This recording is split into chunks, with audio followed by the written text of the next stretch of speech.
It is the longest-running comedy in the history of television, 37 years, 295 episodes, and a single writer who never once handed the job to anyone else. Yet behind the gentle Yorkshire daydream of three old men with nothing to do lies a story of real grief, of a son stepping into his dead father's role, and of three friends who chose to be buried together on a hillside above the town that made them famous. Fact 1. The longest-running sitcom on Earth. I used to come up here and ponder the meaning of life. I used to come up here for rabbits. Last of the Summer Wine is not merely a long-running show. It is the longest-running sitcom in the history of the world and the longest-running comedy program Britain has ever produced. The numbers are staggering. It began in 1973 and did not end until 2010. A run of 37 years, 31 series, and 295 episodes. No other situation comedy anywhere has come close to matching that span. For context, it was already on the air before colour television was universal in British homes, and it was still being made when high-definition broadcasting had arrived. Generations of viewers grew up, grew old, and introduced the show to their own children and grandchildren while it was still in production. What makes the achievement stranger still is how little the show ever changed. From the very beginning, it was about the same simple idea: a handful of older Yorkshiremen, freed by retirement, behaving like overgrown schoolboys against the backdrop of the Pennine Hills. There were no gimmicks, no reinventions of format, no chasing of fashion. It simply kept being gently, stubbornly itself, year after year, for nearly 4 decades. Have you seen him eat a meat pie? Hey, give us a faggot, I'll give you a flash of me gums. Fact 2. It began as a one-off. I sit in my furnished room at night, thinking about you. Is that right, me old love? It must be the rustle of me wellies. The most successful sitcom in television history was very nearly a single, forgotten half-hour. It began life not as a series, but as a one-off experiment. In 1972, the BBC's head of comedy, Duncan Wood, watched a television drama called The Misfit and was struck by its writer, Roy Clark, specifically by his gift for blending genuine comedy with real feeling. Wood offered Clark the chance to write a sitcom, and the result was a pilot broadcast on the BBC's Comedy Playhouse Strand on the 4th of January, 1973. It was titled, with typical understatement, of Funerals and Fish. The Comedy Playhouse format existed precisely to test ideas. Most pilots aired once and were never heard from again. This one was different. It struck a chord. The BBC commissioned a full series, which followed later that same year, and a one-off curiosity quietly became an institution. Almost everything that followed, the 37 years and the record books, grew from a single trial episode that could very easily have been a dead end. The premise barely changed from that first half hour. Men of a certain age, with time on their hands, rediscovering the freedom and mischief of boyhood. Oh, well. Come on, let's go wait for him down at Caff. All right, come on. What with your feet and them ferrets? Yeah. Fact 3. One man wrote every word. Will you come inside and stop antagonising the management? Across all 37 years and 295 episodes, Last of the Summer Wine had exactly one writer. Roy Clark wrote every single installment himself, from the pilot to the finale, without ever sharing the workload. This is almost unheard of. Long-running series usually depend on writers' rooms, teams of people who divide the scripts between them, because sustaining one show across decades is considered too much for a single person. Clark did it alone, holding on to the same characters, the same gentle rhythm, and the same Yorkshire voice for nearly 40 years. He was, in fact, one of the most quietly prolific writers in British comedy. The same man also created Open All Hours, the cherished corner shop sitcom, and Keeping Up Appearances, with its socially climbing Hyacinth Bucket, 2 more shows that became permanent fixtures of British television. At times in the 1980s, his commitment to Open All Hours actually limited how much summer wine could be made. One writer, 3 national institutions, all running in overlapping decades. Few people have shaped the comforting texture of British Sunday evening television as completely as Roy Clark did, and almost no one has done it so single-handedly. Can't be much crop in Australia. Early Bailey come back. Oh, well then, that's Australia finished, isn't it? Fact 4. The only ever present and Wallace. All the jam jars have gone. Has he moved his ferrets? Well, not on table. Oh dear. Do you think it's serious? If he started neglecting his ferrets, there's no knowing where it'll end. Over nearly 300 episodes and dozens of cast changes, only one actor appeared in every single one. Peter Sallis, who played the mild, philosophical Norman Clegg, was present. From the first frame of the pilot in 1973 to the final episode in 2010, the only person to feature in all 295. But here is the detail that surprises even devoted fans. The gentle Yorkshire voice of Clegg belonged to the very same man who voiced Wallace, the cheese-loving inventor of the Wallace and Gromit films. Sallis brought both of those warm northern characters to life, and yet he was not a Yorkshireman at all. He was born and raised in London and simply built two of Britain's best-loved northerners out of pure craft. Fittingly, it was Sallis, as the longest-serving member of the cast, who was given the very last line of dialogue when the series finally ended after 37 years. He had begun his working life in a bank and caught the acting bug while serving in the Royal Air Force during the war. By the time he retired, he had given the world, both Clegg and Wallace, two voices millions of people would recognize instantly. He had first voiced Wallace in the short film A Grand Day Out at the end of the 1980s, carried the character through the Oscar-winning films that followed, and gave him up only when he finally retired from acting. Oh, that's better, I must say. It was the kind of discomfort best described as fork lightning. Fact 5. Compo died and his son took over. Notices these empty glasses? He's got that infrared device behind the bar. That's no way to talk about his missus. For the show's first 27 years, its mischievous heart was Compo, the scruffy, ferret-keeping, Nora Batty adoring rogue in the woolly hat, played by Bill Owen. Then, in 1999, Bill Owen died of cancer at the age of 85, and the series lost the character most associated with it. What happened next was extraordinary and deeply moving. Just days after Owen's death, while his son was still organizing the funeral, the production approached that son, the actor Tom Owen, with an idea. Roy Clark had written a new character, Compo's long-lost son, Tom Simonite. Would Tom Owen play him? He said yes after thinking about it, by his own account, for about 2 seconds.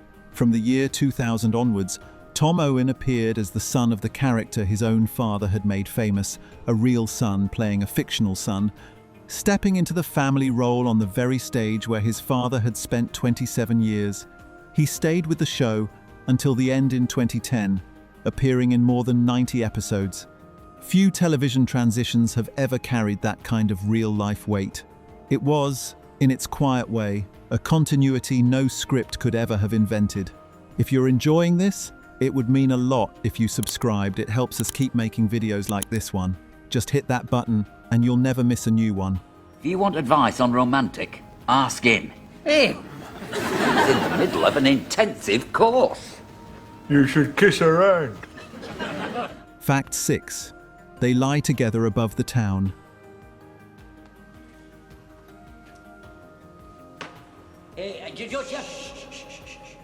Don't you have to sign me in?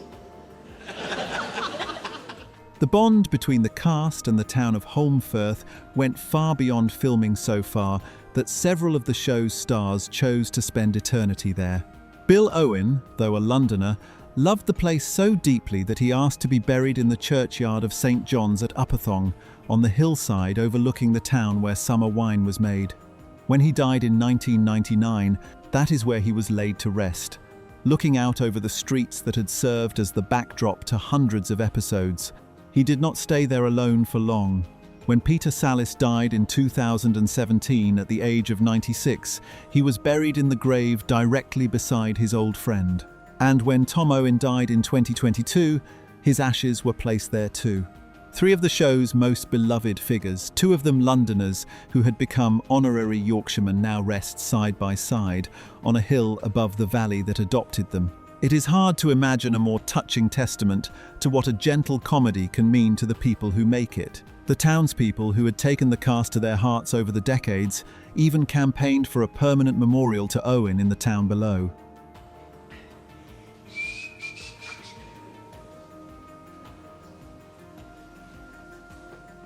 Fact 7. The third man kept changing. Okay, how about this? We told Pearl somebody on his deathbed is asking for Howard. I'm not going if he's infectious. The format of Last of the Summer Wine looked unchanging, but it survived for 37 years, partly because it quietly reinvented its central trio again and again.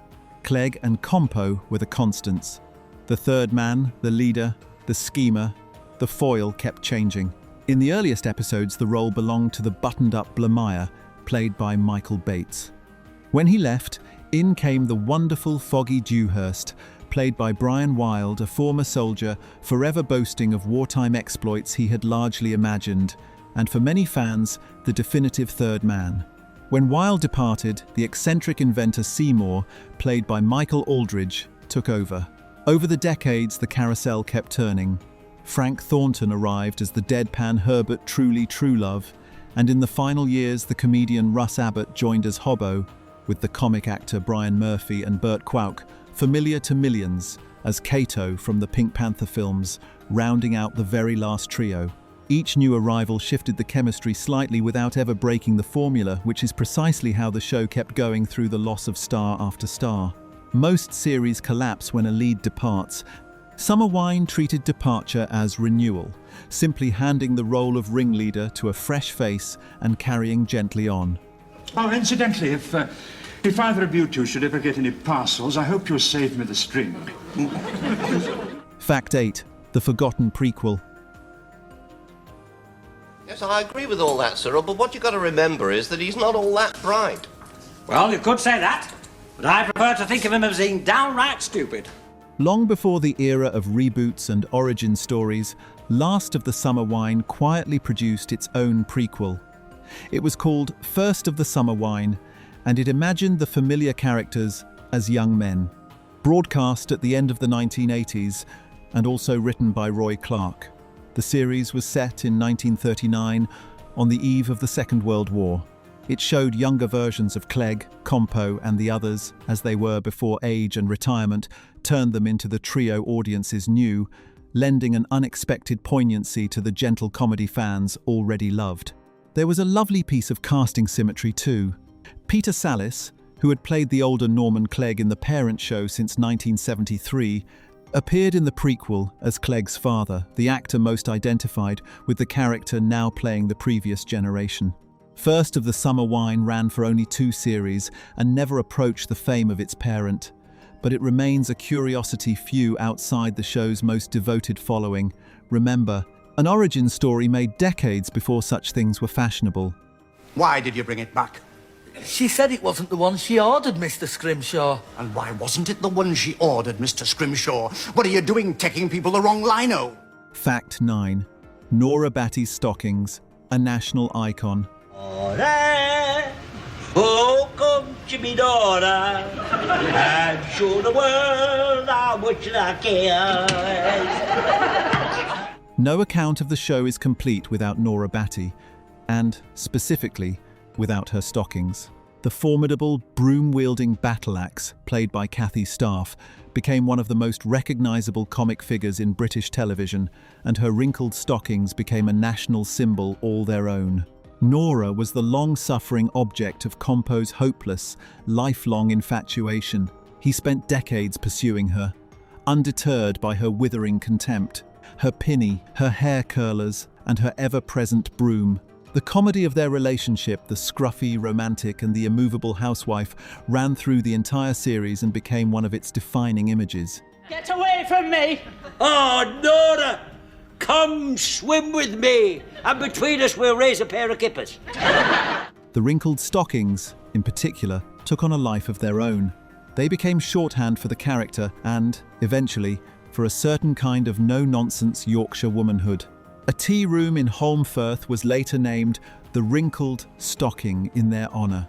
It is a strange and very British kind of fame, an actress so completely embodying a fierce, unglamorous, deeply ordinary woman that her sagging hosiery became an affectionate cultural landmark, recognised by millions who had never set foot in Yorkshire.